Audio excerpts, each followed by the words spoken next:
नई नवेली बहू आई, उसने सास के चरणों में धोक लगानी चाहिए। अब सास ने कहा बेटा बस रहने दे, बोले अपने इन फॉर्मेलिटी की कोई जरूरत नहीं है। क्या ये क्या है? ये फॉर्मेलिटी की जरूरत नहीं है, रहने दो आप, ठीक है बस मान लिया हाँ सब। तो वास्तव में ये कार्य अच्छा हुआ या बुरा हुआ? बोलिए, ये कार्य बुरा हुआ। क्यों? हमारे पूर्वजों ने परंपरा बनाई कि छोटों को सदैव अपने से बड़ों के चरणों में स्पर्श करना चाहिए। बहू अपने सास के धोख लगाती है, उसके बाद में वहां जितनी भी वृद्ध माताएं बैठी हो या उससे बड़ी माताएं बैठी हो, उन सबके चरणों में प्रणाम करती है। पूर्वजों को इस बात का बोध था कि ये कार्य करना क्यों जरूरी है, इस कार्य की अनिवार्यता थी। अगर इस कार्य की अनिवार्यता नहीं होती तो महाराज कोई भी आपको नहीं कहता चरणों में प्रणाम करो, कोई नहीं कहता प्रणाम करने से क्या होता है बताइए। लेकिन इस परंपरा के पीछे कुछ ना कुछ तो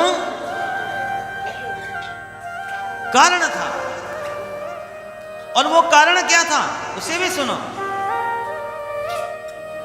जब एक बहू अपनी सास के, अपनी माता के या उनके समकक्ष वृद्ध माताओं स्त्रियों के चरणों में शीश झुकाती है तो हमारे वेद शास्त्र कहते हैं उस कन्या में स्थिरता आती है। क्या आती है?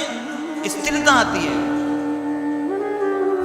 परिवार को एकाग्र करने की क्षमता आती है, परिवार को एकाग्र करने की क्षमता प्राप्त होती है। क्यों होती है? क्योंकि चरणों में जब दुल्हन अपने सास के या अन्यत्र माताओं के जब चरणों में धोख लगाएगी, स्वयं की माता के भी चरणों में धोख लगाएगी तो उसका चंद्र मजबूत हो जाएगा। और जब चंद्र मजबूत होता है तो घर में स्थिरता आती है, घर में लक्ष्मी का वास होता है। वह बहू परिवार को एकाग्र करने के लिए सक्षम बन जाएगी। और हमने उस परंपरा को तोड़ दिया तो फिर आजकल बहू भी क्या कहती है? बोले मम्मी जी बहुत हो गया, अब हमें अलग मकान लेना है। और हमने क्या कहा? अरे रहने दो बहू, कौन करता है, ठीक है। हमारी हिंदू संस्कृतियां, हमारी सनातन संस्कृतियां विज्ञान से भरी पड़ी है। जितनी भी पुरानी हमारी परंपरा है, उन परंपराओं का बोध हमें होना जरूरी है, क्योंकि एक भी परंपरा हमारी निरर्थक नहीं है। हमारी कोई परंपरा निरर्थक नहीं है। हर परंपरा के पीछे विज्ञान है। हिंदू संस्कृति में कोई भी परंपरा ऐसी नहीं है जिसके पीछे विज्ञान ना हो। विज्ञान से भरी पड़ी है, विज्ञान से भरी पड़ी है। सनातन धर्म स्वयं एक विज्ञान है, ये खुद एक विज्ञान है। हमारा संपूर्ण जीवन भगवान के द्वारा, भगवान महादेव के द्वारा निर्मित किया गया है। और इसमें अनेकों प्रकार की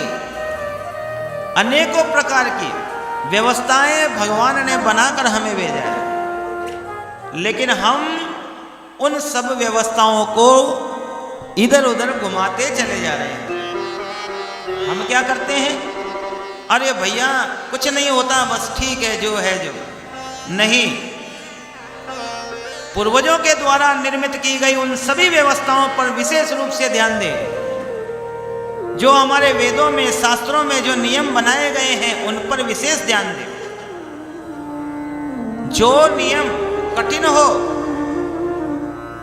उनको करने में हो सकता है हमें समय लग जाए, लेकिन एक बात याद रखना, जो सरल सरल नियम बने हैं उनकी अनुसरण करने में हमें कोई समय नहीं लगेगा। उनका अनुसरण हमें तत्काल प्रारंभ करना चाहिए। हमारे पूर्वजों ने, हमारे माता पिता ने जो शिक्षाएं हमें प्रदान की है, उन शिक्षाओं में विज्ञान खोजने का प्रयास करो, क्योंकि बिना विज्ञान के हमारे सनातन संस्कृति में कोई भी नियम निर्धारित किया ही नहीं गया है। हर बात में विज्ञान, हर बात में विज्ञान। विज्ञान का मूल है सनातन धर्म, विज्ञान का मूल है। मूल कहते हैं जड़ों को, विज्ञान की जड़ें हैं हमारी सनातन संस्कृति।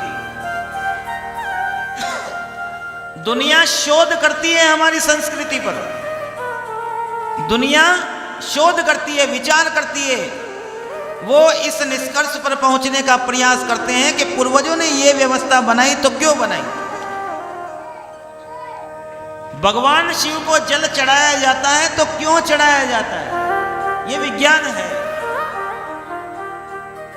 जल चढ़ाने का आधार क्या है, ये विज्ञान है।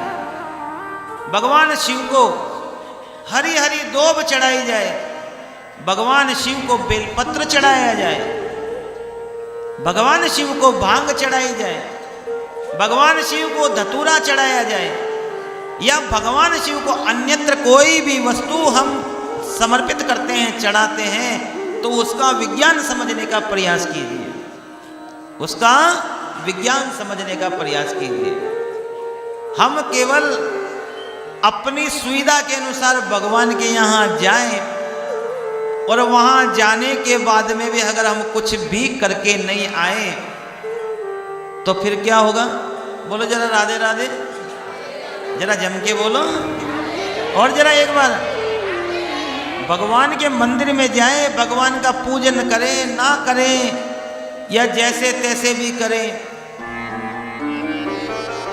अगर वो नियम व्यवस्था अगर पूर्ण नहीं होगी तो मान के चलना कि हमें पूजा का फल प्राप्त नहीं होगा। क्यों नहीं होगा? क्योंकि हमने पालतू जानवर को कोई सुंदर वस्तु खिलाई तो वह हमें सुंदर सुंदर दूध प्रदान करेगा।